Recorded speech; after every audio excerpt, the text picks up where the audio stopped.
C'est un bilan très lourd et toujours provisoire. 40 civils ukrainiens ont perdu la vie dans une frappe russe contre leur immeuble à Dnipro.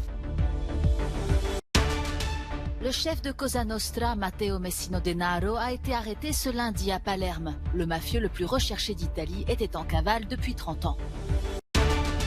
La disparition d'une icône du cinéma italien, l'actrice Gina Lollobrigida, est décédée à l'âge de 95 ans.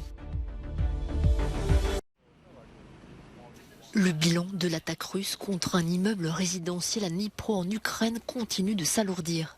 Plus de 40 corps ont déjà été récupérés dans les décombres et 30 sont toujours portés disparus. Tous se trouvaient dans cet immeuble frappé par un missile ce week-end, dans ce qui constitue l'une des pires attaques de ce type depuis le début de la guerre. Le Premier ministre suédois, qui assure la présidence tournante de l'Union européenne, n'a pas mâché ses mots. Des civils innocents, y compris des enfants, ont perdu la vie ou ont été blessés dans cette attaque horrible. Alors laissez-moi être très clair, les attaques intentionnelles contre des civils sont des crimes de guerre.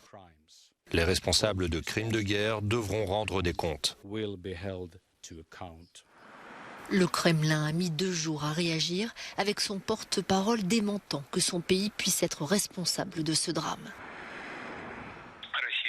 Les forces armées russes ne frappent pas les bâtiments résidentiels ou les infrastructures sociales.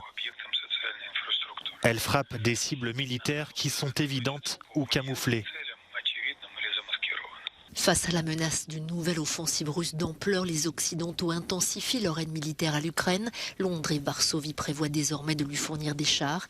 Moscou, de son côté, fournit des vidéos des ruines de Soledar. L'armée russe et le groupe de mercenaires Wagner affirment chacun de leur côté avoir pris la ville. L'Ukraine assure que des combats ont toujours lieu.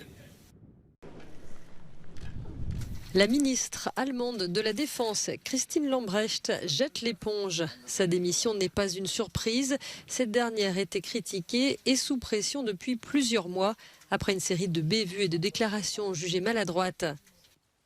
Dans sa lettre de démission adressée au chancelier social-démocrate Olaf Scholz, elle déplore la focalisation des médias sur sa personne. Cela ne permet guère d'établir des discussions objectives sur l'armée allemande, écrit-elle.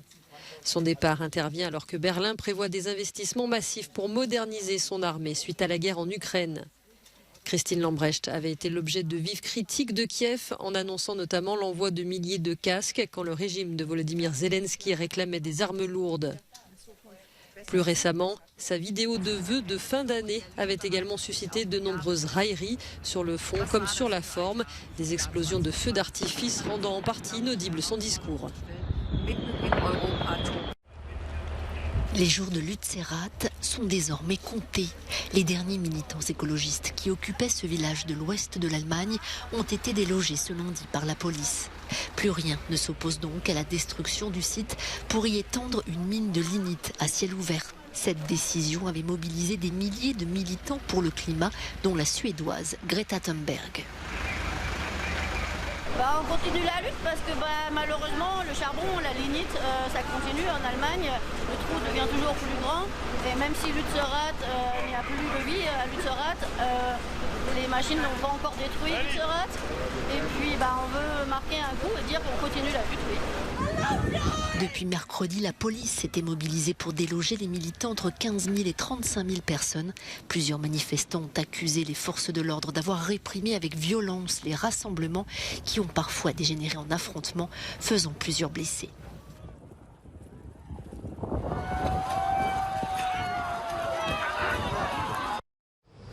Un message choc, un arrêt de bus de Bruxelles.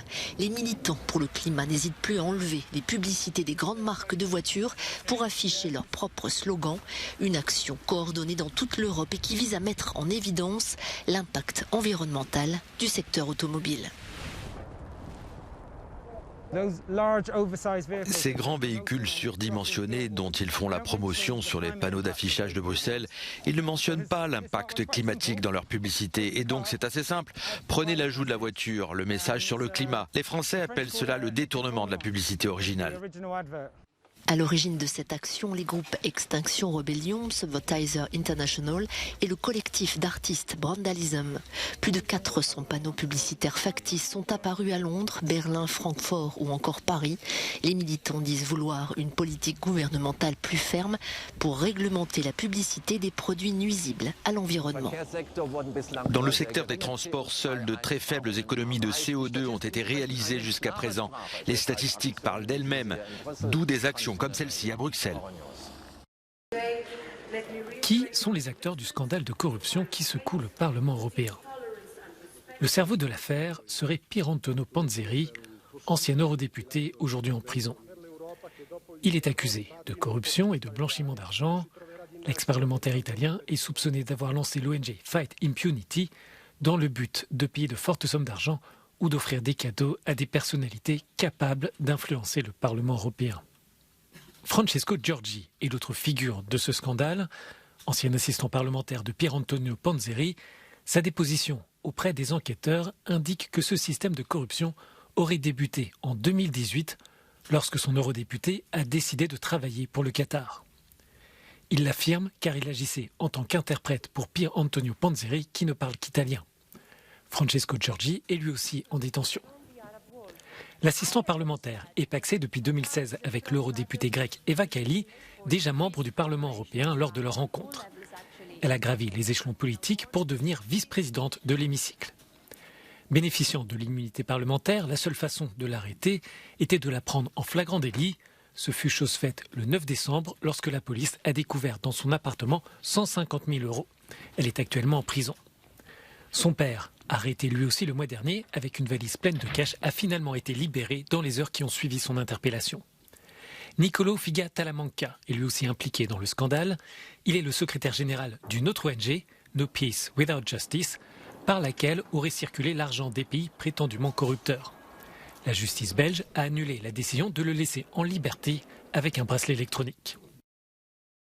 Le secrétaire général de la Confédération syndicale internationale, Luca Vicentini, reconnaît avoir reçu 50 000 € en cash de l'ONG comme donation pour sa campagne électorale. Il a été libéré sans charge, mais doit informer les autorités s'il devait quitter l'Union européenne. 2 autres eurodéputés sont dans le viseur de la justice. La procédure est en cours au Parlement pour lever leur immunité. Il s'agit d'Andrea Cozzolino, ancien président de la délégation de l'hémicycle en charge des relations avec le Maghreb et donc des liens avec le Maroc. Or, Rabat est soupçonné d'être impliqué dans ce scandale de corruption. Enfin, le Belge Marc Tarabella réfute avoir reçu de l'argent pour défendre les intérêts du Qatar dans le cadre de la Coupe du Monde de football. 4 personnes sont actuellement en prison et 2 eurodéputés sont en passe de perdre leur immunité. Mais l'affaire pourrait ne pas en rester là puisque l'enquête est toujours en cours. C'est la fin d'une cavale qui aura duré plus de 30 ans. Le mafieux le plus recherché d'Italie, le Sicilien Matteo Messina Denaro, a été arrêté ce lundi à Palerme. Le fugitif, 60 ans, se trouvait dans une clinique où il était soigné sous un nom d'emprunt pour un cancer du côlon. Des centaines de policiers participaient depuis de longues années à la traque du fugitif le plus connu d'Italie. La seule photo connue de lui remonte au début des années 90. Pour la chef du gouvernement italien Giorgia Meloni, c'est une grande victoire et cela montre que l'État ne baisse pas les bras face à la mafia. Surnommé diabolique pour sa cruauté et les nombreux assassinats qu'il a commis, Matteo Messina Denaro s'inscrit dans la grande tradition des chefs de Cosa Nostra, la mafia italienne. Adepte de Rolex en or et de vêtements griffés, ce passionné de jeux vidéo et de BD a été condamné plusieurs fois par contumace à la perpétuité pour meurtre.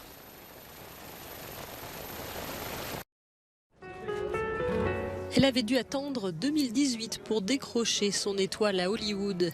Et pourtant, c'est bien une légende du 7e art qui s'est éteinte ce lundi. Gina Lollobrigida est décédée à l'âge de 95 ans. Étudiante en beaux-arts, passionnée de dessin et de sculpture, elle fait ses débuts au cinéma un peu par hasard dans les années 40. Ses formes voluptueuses et son regard de braise sauront séduire. D'abord cantonnée au second rôle, l'actrice italienne sera consacrée par le succès de Fanfan la tulipe de Christian Jacques en 1952.